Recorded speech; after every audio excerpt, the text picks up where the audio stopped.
You see here a figure which is apparently, as you look at it, two faces in profile about to kiss each other. Now, if we draw back a little from those two faces, we can see on the white area in between them the form of a cup.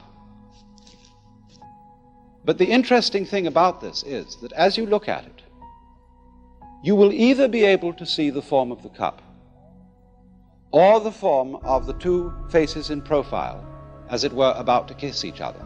You can alternate them between them very rapidly, but you will not be able to see them both that way at the same time. Avidya, which meant means non, vidya, knowing. Non-knowing or ignorance, or better, ignorance. Ignorance, in other words, leaving something out of account.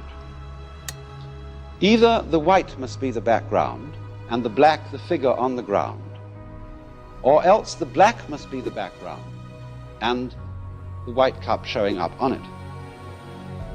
And so in this way, we are unable to see really, we can think it. After a while we can get accustomed to the idea that the figure and the ground, the black and the white, are mutually necessary to each other. In that figure that I showed you, you could say both the cup with the stem and the two faces are there.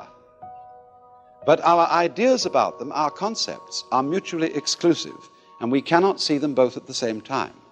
And in the same way, in this figure that I drew, we either see the sawn-off stumps or the bear claws. It's difficult to see this figure both ways at the same time.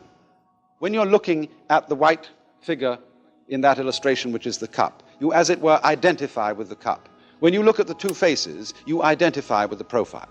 So in the same way, when we experience the world around us, we identify with the subject, the knower. We don't identify with what we see. But as a matter of fact, if there is nothing seen, there is no experience of a seer. If there is no seer, there is no experience of anything seen. They both go together in the same way as the black and the white. And this idea that the yes and the no, the black and the white, the inside of a class, say we draw a square as representing fundamentally the idea of class. I can't have a square which doesn't have both inside and outside. They go together. And in Buddhism, this going together is called shunya. Although this is often translated void, it means that the inside of the square cannot exist, is void without the outside, the subject without the object, the black without the white. And this, of course, is represented in this fundamental Chinese figure of the yang, or the positive principle, and the yin, or the negative principle, like two fishes, constantly circulating, going round and round and round and round in the alternations of life.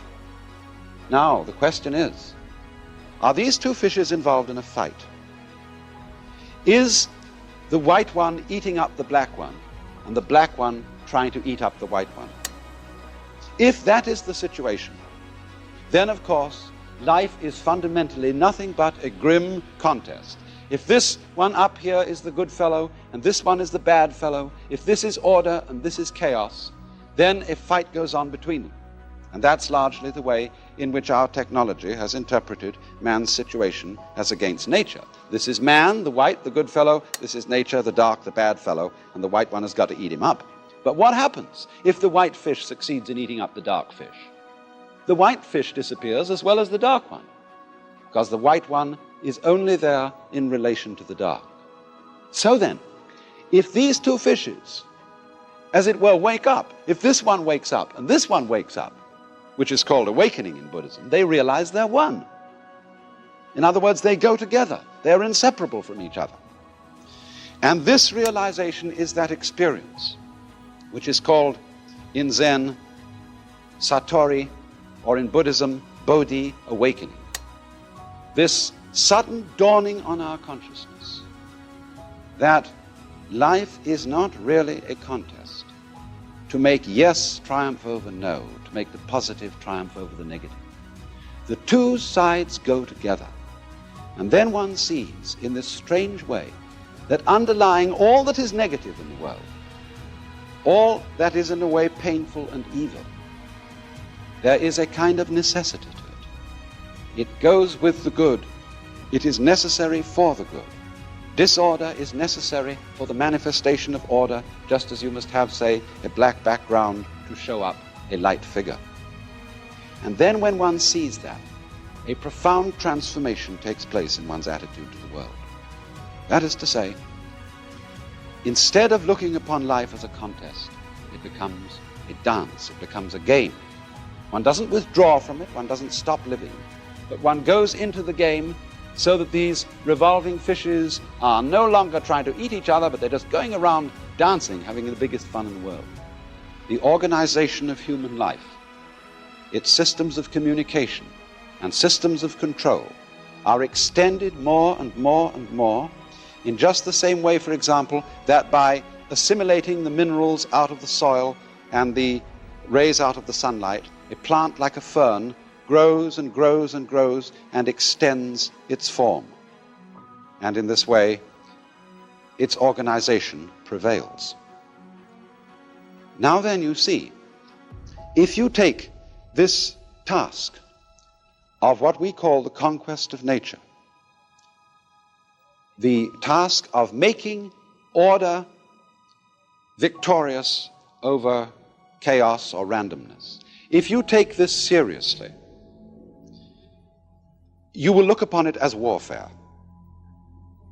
And you will firmly believe that the most urgent thing that there possibly can be is to make order prevail over randomness, to make good prevail over evil, to make life prevail over death.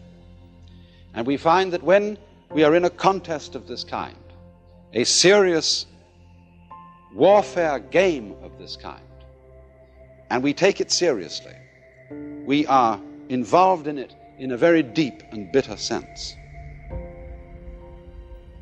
Now, the difference of Buddhism from science as a form of knowledge is that in Buddhism, it would be said that this view of things, this view of the task of life as making order triumph over disorder, leaves something out.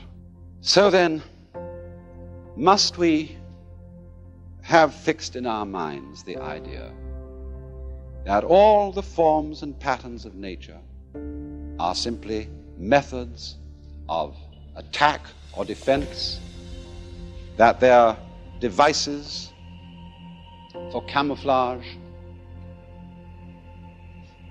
that they're simply lures for sexual attraction or other utilitarian purposes? Or can we see in them a dance, a joyous cosmology?